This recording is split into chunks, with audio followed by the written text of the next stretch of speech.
तो hello everyone, कैसे हैं आप लोग। आशा करता हूं कि आप लोग चैनल कॉन्सेप्ट क्लासेस कोमड़ा बाई सीपी सर में आपका स्वागत है। आज हम बात करेंगे भूगोल कक्षा 10 का पार्ट 1 संसाधन तथा विकास objective question set 1।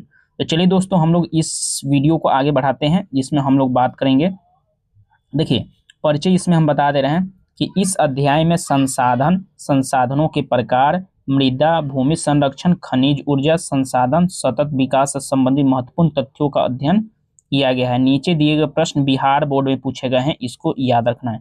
Bihar board में ये जो है क्वेश्चन पूछे गए हैं, जितना ये PYQ बेसिस पर है, यानी इसमें जितना क्वेश्चन है वो हम नहीं दे रहे हैं, ये बिहार बोर्ड ही पूछा है। इसको आप लोग को याद करना है, अगर नहीं आ रहा है तो इसको आप याद कीजिएगा। चलिए 1 नंबर क्वेश्चन स्टार्ट करते हैं। इसमें आंसर भी दिया, इसका PDF आपको मेरे टेलीग्राम पर मिल जाएगा कॉन्सेप्ट क्लासेस पर, तो आप वहां से डाउनलोड कर सकते हैं। देखिए फर्स्ट क्वेश्चन आपका है, फर्स्ट क्वेश्चन है काली मृदा का दूसरा नाम क्या होता है। जो काली मृदा होती है उसका दूसरा नाम क्या होता है। अगर भारत का मैप देखिएगा, इसमें बहुत सारे देखिएगा अलग अलग क्षेत्रों में काली मृदा पाई जाती है। तो इधर वाला जो है इसको कहा जाता है, ये पश्चिम है तो इसको कहा जाता है पश्चिमी घाट, और ये जो हो गया इसको क्या कहा जाता है, पूर्वी घाट। तो देखिए इसमें जो होता है, ये वाला जो एरिया होता है, ये वाला एरिया में आपको काली मृदा देखने को मिलती है। तो इसका दूसरा नाम जो है क्या है बताइए। इसका दूसरा नाम है रेगुर मृदा, इसको रेगुर मृदा भी कहा जाता है, इसको आपको याद रखना है। आगे बात करते हैं। देखिए ये कब कब पूछा गया है आपको बता दे रहे हैं, ये 2011 में, 2015 में, 2017 में और 2019 में भी पूछा गया है। सौर ऊर्जा किस प्रकार का संसाधन है बताइए। सौर ऊर्जा किस प्रकार का संसाधन है, तो आपका हो जाएगा नवीकरणीय संसाधन। संसाधन जो है आप लोग पढ़े होंगे इस अध्याय में। आगे हम लोग बात करते हैं 3 नंबर, कोयला किस प्रकार का संसाधन है बताइए। कोयला, कोयला जो है अनवीकरणीय संसाधन है, इसको आपको याद रखना है। देखिए आगे 4 नंबर क्वेश्चन है, पृथ्वी को नीला ग्रह क्यों कहते हैं बताइए। पृथ्वी को अधिक वन होने का, अधिक जल होने के कारण, अधिक पर्वत होने के कारण, अधिक रेगिस्तान होने के कारण। तो B नंबर ऑप्शन हो जाएगा अधिक जल होने के कारण। आगे बात करते हैं सोपानी कृषि किस राज्य में प्रचलित है बताइए। तो सोपानी कृषि आपको उत्तराखंड में देखने को मिलेगी। आगे बात करते हैं मरुस्थलीय मृदा का विस्तार मुख्यतः किस राज्य में है, यानी कहाँ पर मरुस्थल आपको देखने को मिलेगा। तो ये वाला जो पोर्शन में आप इधर आइएगा तो यहाँ पर आपको राजस्थान देखने को मिलेगा। तो आपको राजस्थान में आपको मरुस्थलीय मृदा यानी बालू, केवल बालू ही देखने को मिलेगा। देखिए आगे बात करते हैं 7 नंबर क्वेश्चन, एल्युमिनियम बनाने के लिए किस खनिज की आवश्यकता होती है। तो इसमें क्या हो जाएगा, बॉक्साइट, इसको याद रखना है। 8 नंबर क्वेश्चन बात करते हैं, किस खनिज को उद्योगों की जननी कहा जाता है। किस खनिज को उद्योगों की जननी कहा जाता है, तो इसमें आपका क्या हो जाएगा, लोहा हो जाएगा। देखिए 9 नंबर, भारत का प्रथम तेल शोधक कारखाना कहाँ स्थापित हुआ बताइए। सबसे पहला तेल शोधक कारखाना कहाँ स्थापित हुआ बताइए। तो ये आपका हो जाएगा डिगबोई, आपको याद रखना है। डिगबोई कहाँ पर है बताइए। तो थोड़ा डिगबोई, डिगबोई आपको असम में देखने को मिलेगा। कहाँ पर देखने को मिलेगा, असम में, इसको आपको याद रखना है। पंजाब में भू निम्नीकरण का मुख्य कारण क्या है बताइए।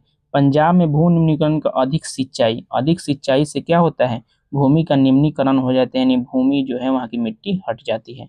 चिपको आंदोलन के प्रणेता कौन थे, यानी चिपको आंदोलन किसके द्वारा शुरू किया गया था, तो सुंदरलाल बहुगुणा के द्वारा। कहाँ से शुरू किया गया था, उत्तराखंड से शुरू किया गया था। कहाँ से शुरू किया गया था, उत्तराखंड से, याद रखना है। भारत की प्राचीनतम कोयले की खानें कौन सी है बताइए। झरिया है, बोकारो है, रानीगंज है, धनबाद है बताइए। तो आपका आंसर क्या हो जाएगा, रानीगंज हो जाएगा। आगे बात करते हैं, मणिकर भूतापीय ऊर्जा संयंत्र किस राज्य में है बताइए। मणिकर ऊर्जा संयंत्र तो आपको हिमाचल प्रदेश में देखने को मिलेगा। आगे बात करते हैं, प्राकृतिक गैस किस खनिज के साथ पाई जाती है बताइए। प्राकृतिक गैस कोयला, पेट्रोलियम, लो अयस्क, बॉक्साइट बताइए। प्राकृतिक गैस आपको पेट्रोलियम के साथ देखने को मिलेगी। भारत में सबसे लंबा बांध कौन सा है बताइए।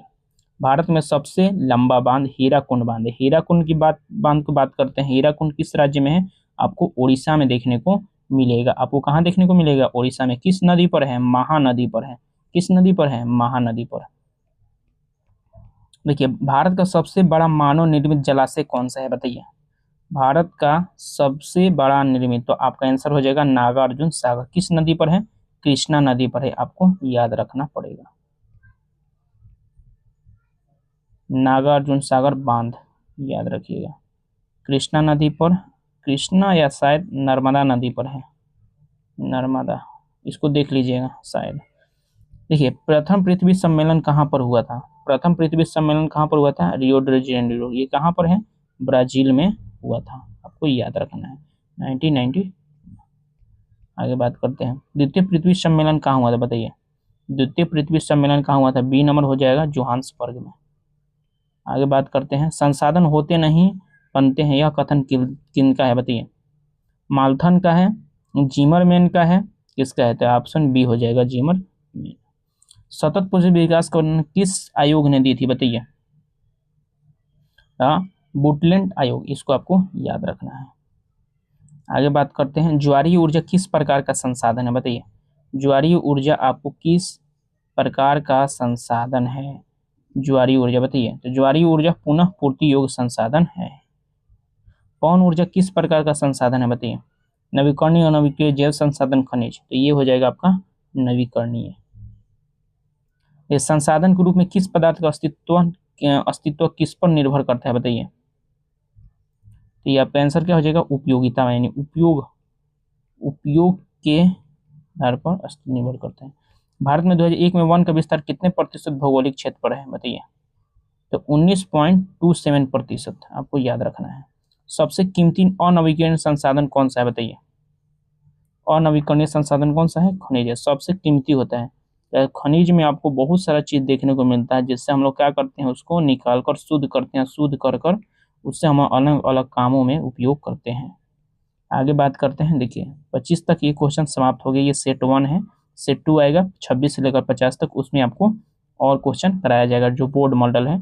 ये क्वेश्चन जो है PYQ है, इसको आपको ध्यान में रखना है। वीडियो को लाइक कर दीजिएगा।